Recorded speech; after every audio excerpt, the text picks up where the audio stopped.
Kate McClellan, pro wedding planner with over 16 years of experience helping more than 400 couples down the aisle. I started Planning Collective to help all couples get through the overwhelm of wedding planning by sharing my actionable tips and tools that I've used over the years working with my clients. We'll focus on getting rid of what I like to call FOWO, the fear of wedding oversight. This is an unfortunate condition that almost every couple will suffer from at some point. Let's get you back to enjoying the planning process. Here we go. This episode is brought to you by the Wedding Planning Blueprint course, the new way to plan your wedding. I've been a professional wedding planner for almost 20 years now, and though nothing can beat the excitement of a wedding day, my favorite moments are sharing the real wedding planning experiences and tips that no one else is talking about. I designed this course to help take you from feeling lost and overwhelmed to educated and in control of your wedding plans. The course includes 24 lessons that are structured to help you first create your wedding planning foundation and then build upon it in an intentional way so that you don't make one of the most common and expensive mistakes, planning your wedding backwards. The newest feature in the course, Wedding Chat GPT, allows you to ask your wedding planning questions and get professional answers 24/7. The answers are pulled from the course content, which makes the responses reliable and actionable.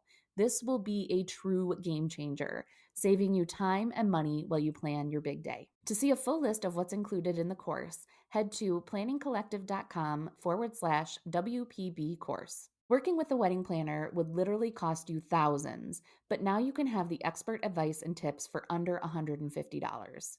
And while the course is a steal, I do recognize that that's still an investment.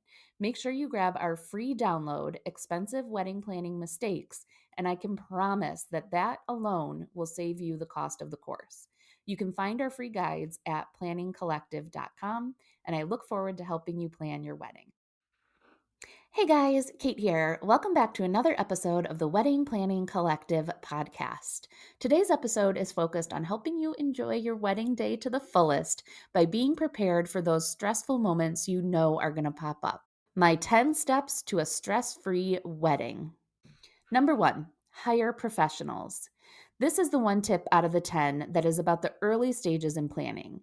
If your vendors are all hired, focus on the rest of the tips given in this episode. However, if you're still building out your vendor team, selecting the right team can make the difference between dealing with chaos on your wedding day or a stress-free day. I'm sure we've all heard the phrase, you get what you pay for, and this is where that starts to come into play for your wedding.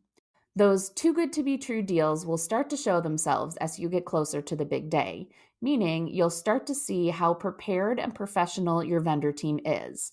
I don't say this to scare you, but in hopes to help educate those on why vendor pricing can vary so greatly. I'm also not saying that you need to hire the most expensive vendors, but I do want you to be aware that by only paying attention to pricing for your vendors, you may be adding a lot of tasks to your to-do list the week of the wedding. For more specifics on this, make sure you check out episode 3 of this podcast, How to Know If a Deal is Too Good to Be True. The second part of this point is for those of you that are thinking about having family or friends serve a role on your wedding team. If you're considering DIYing something or having a friend or family member help you out, make sure to really think about what that will add to your plate in the days, weeks, or month before your wedding. Will making your own floral centerpieces mean that you, your family, and wedding party will be in full production mode that entire week before the wedding? And who will not just set up the flowers on the wedding day, but also tear everything down and clean up after the wedding? Same questions if you're thinking of renting some speakers and creating a Spotify playlist. Will everything have to be picked up or set up and torn down within a tight time frame? Who will be serving as the MC role and keeping an eye on the playlist to make sure everything is running smoothly? The point is, make sure you've thought through the extra details that will fall on your shoulders if you do not bring a professional in for that role. Number 2, plan things out by walking through the day. We're going to take this one back to my ice skating days and a pre-competition practice that we used to always do. It might seem a bit woo for some, but it could really help you get clear on some of the details for your wedding. We'd sit in a comfy space somewhere, close our eyes, and play the program music while we visualized the competition weekend. We'd picture everything from walking through the rink doors where the competition was, the crowd that would be watching, and how it would feel to step on the ice. and then through every step of the program. As the day gets closer, I encourage you to do the same thing. Visualize yourself going through the day or even the week of the wedding. And I want you to be realistic about it. This is very different than daydreaming about the perfect day. The point of this exercise is to think of the non dreamy moments of the weekend that you want to be prepared for. Keep your notes app close by because this is when you're going to think about those little things like who's going to pick up and deliver the ice that day. Where will the people that arrive before valet park? Or making sure you pack your brunch outfit with your wedding day items. The more you can think realistically about the day, the clearer those things will come to you. Number 3, keep in mind past stressors and triggers. This one is another reflection exercise, but this time I'd like you to think back on an exciting event of the past. Did you break out into hives before every dance recital? Maybe you've come close to panic attacks before big presentations at work. As the wedding day gets closer, the energy and excitement will be similar to those other big moments. So it's helpful to think back on what helped you feel better in those big moments. Or maybe what could have made you feel better if those experiences didn't go as well as you had hoped. Just like the last exercise, the point of this is to anticipate what feelings might pop up so you can be ready to deal with them if it happens again, like making sure to have that Benadryl on hand in case those hives start to come back. Plan on some time for meditation or deep breathing, or even having your Xanax ready when the anxiety starts to creep in. Again, be realistic. I think many people get caught up in the idea that a wedding day is going to be perfect, but remember that you, your family, and your vendors are all still human even on your wedding day. And being prepared for those human moments is going to be what helps you make sure it doesn't derail everything. Number 4, limit what needs to be set up that day, especially by you and your wedding party. During the planning stages, it's very tempting to save some money by opting to set things up yourselves. For example, many rental companies' base price will be for drop and go service, meaning they will deliver the tables, chairs, and other items stacked, but they won't actually set them up. There's typically an option for them to set everything up based on your layout, but it comes at an additional cost, around maybe $1 a table or 50 cents a chair. In the planning stages, this may seem like a quick way to save a couple $100, but make sure you think through the details of how that will work out. If your wedding is at home and everything will be dropped off a couple of days before, giving you plenty of time to set up, fantastic. But if you're at a venue and you have limited access for setup, this can make your day extremely stressful. One situation that we run into often at a local venue that operates as a farmer's market is that you don't have access to set up until noon. They don't supply tables and chairs, so they always need to be rented. We've had several couples there plan to have the groomsmen or family meet there to set everything up, but once we start getting into the reality of the timeline for the day, they realize that this is going to lead to a super tight prep time before the photos. Even if you're not involved in the setup, can you imagine fielding the calls about how many chairs should be at each table, or stressing about making sure your people are on site setting everything up while you're trying to relax and get your hair and makeup done? Make sure to have the same consideration for anything that you are doing yourself, like the DIY florals we mentioned, maybe an arch for the ceremony backdrop, or any other time-consuming setup items. Really think through about how much stress the project will add on the wedding day versus the amount of money you would be saving by renting or purchasing from another vendor. Number 5, communicate wedding party and family expectations well in advance of the wedding week. It doesn't matter how organized you are in the planning process. The week and day of your wedding, you're going to have everyone coming to you asking a lot of questions about when they need to be where, what's the dress code, can they bring their significant other, and so on. I recommend that you put together a Google Doc with all of the important information that your wedding party and family will need to have. You can send that out to them the month before the wedding. That way, when they inevitably call, text, or email you with questions, you can easily share the link and remind them that the information is all in the doc. Here are a few things that I would recommend you include. Try not to make it too lengthy, or they will likely skim and not read the entire thing. Number 1, the timeline for the wedding weekend, including the times that they will need to arrive for the rehearsal, wedding day activities, and post-wedding brunch, if you're having one. Number 2, the addresses for each of the locations, including the getting ready spots. Number 3, Any parking instructions for the weekend's events, especially if they'll be taking a shuttle with you at some point and may need to leave a car somewhere. Number 4, the dress code for each of the events and any specific instructions they may need, like shoe or jewelry color preferences. Number 5, hair and makeup instructions for those having that done, meaning should they arrive with freshly washed hair or do the stylist prefer it a little bit dirty? Do they need to bring cash for the hair and makeup appointments, or will they take Venmo or credit cards? And number 6, include everyone's contact information, or at least the cell numbers of those VIP members of the family or wedding party. If someone needs to get a hold of you guys, but you're busy or stepped away from your phone, it could be really helpful for them to just pull up the list and be able to reach out to someone else in the family or wedding party for answers.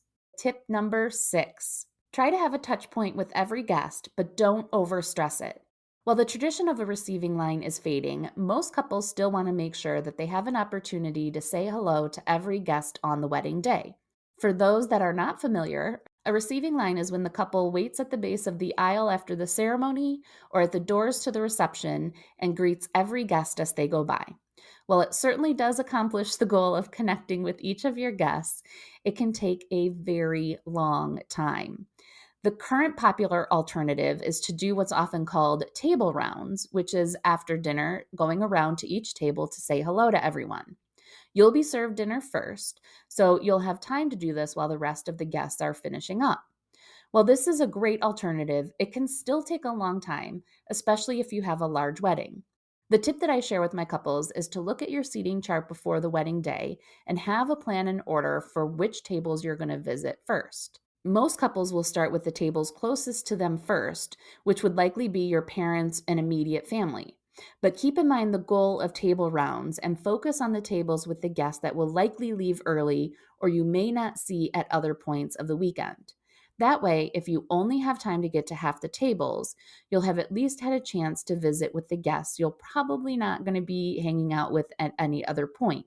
It's okay if you don't make it to your close family or friends' tables because you'll have already had the chance to thank them for coming at some other point on the wedding day or weekend. Number 7, plan out the family photos ahead of time. I'm not going to sugarcoat it, but taking the family photos can be the most stressful time of the wedding day. You're likely going to be exhausted with photos at this point and just getting anxious to get to the party.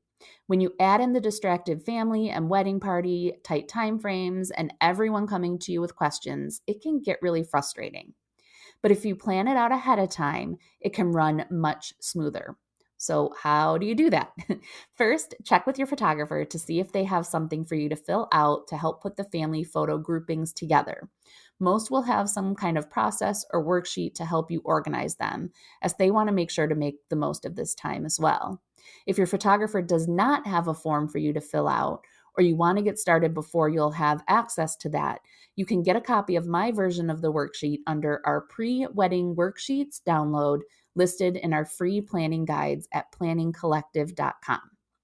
Once you have your family photo list compiled, make sure to share it with your photographer, planner, and the family members that will be needed for these photos. They'll need to know where to be at what time, and giving them a heads up will save you from chasing them down on the wedding day. You can also assign someone on each side of the family, aunts or cousins are usually perfect for this, to be in charge of the list on the wedding day, and they can help you gather the right people needed for the pics. Try not to assign this task to someone in your wedding party or immediate family, as they will likely be in many of the photos, making it hard for them to also track the list. Number 8, schedule some quick moments for just the two of you. I'm sure you've heard it many times, but the day is going to absolutely fly by. It's going to feel like a blur. It might sound silly, but make sure that you schedule in a few quick moments throughout the day for you and your new spouse to simply take a moment to soak it all in. Even if you don't actually do anything during these times, just the act of putting it in your schedule will make you more likely to appreciate those moments naturally when they pop up. Here are some times that I think are great opportunities to stop and take a breath. First, with your family or wedding party right after you've gotten dressed, but before you head out for photos or the ceremony. Second, just after the ceremony, before you get into those family photos. Number 3, just before your reception space opens for your guests, take a moment with just the two of you and the photographer if you'd like to see your reception room for the first time. And finally, at some point after the dance floor has opened, preferably with a piece of cake or a glass of champagne, ideally both. Tip number 9, eat. This is another one that might sound like a no-brainer, but with so much focus on the reception meal for your wedding, it's easy to forget that you and your wedding party will need to eat prior to that on the big day. For those having hair and makeup done, getting trays of pastries, cheese and fruit, or other simple finger foods are ideal. I'm loving the trend of charcuterie tables for this, but it might not be the best option if you're limited on space. The goal would be to have items that are easy to pick at throughout the morning so people can eat between their hair and makeup appointments. For those not having hair and makeup done, you'll have it much easier that morning, but I still recommend having a plan in advance for what you're going to do for breakfast and or lunch. In addition to the food you'll need while you're getting ready, make sure to pack a bag with some light snacks and water to have with you for the rest of the day. If you'll be on a party bus with the wedding party for photos, put someone in charge of packing up a cooler with drinks and snacks. The groomsmen are often more than happy to be put in charge of this task. And finally, on the day of, if you're not in the mood to sit and eat during dinner, or you can't seem to get a second to sit down, ask your caterer if they can box up your dinner, desserts, or your late night snack for you. You'll likely be starving by the end of the night, and you'll be so happy to have something to snack on. And number 10 is a simple but powerful tip. Don't obsess over the small details. It doesn't matter how much time and money you put into your wedding, something will go off plan. There are so many people and details involved in a wedding. You can't possibly keep flat tires, rain, or other hiccups that come with life from happening that day. Most of the time, it's something super minor and a reason why you hire professionals to swiftly take care of it and get things back on track. But even if something bigger does come up or goes wrong, keep focused on the reason for the day and don't let it impact your ability to enjoy everything. At a certain point, you'll need to decide to just let go of the things you can no longer change or control and celebrate with your family and friends. Those are my 10 tips to help you enjoy a stress-free wedding day. If you're looking for more wedding planning resources, you can find our free wedding guides at planningcollective.com. And if you found this podcast helpful, please take a second and rate and review on the platform you listen on. It would mean the world for me, and it will help other couples find the wedding planning tips they need. Thank you so much, and I will see you in the next episode.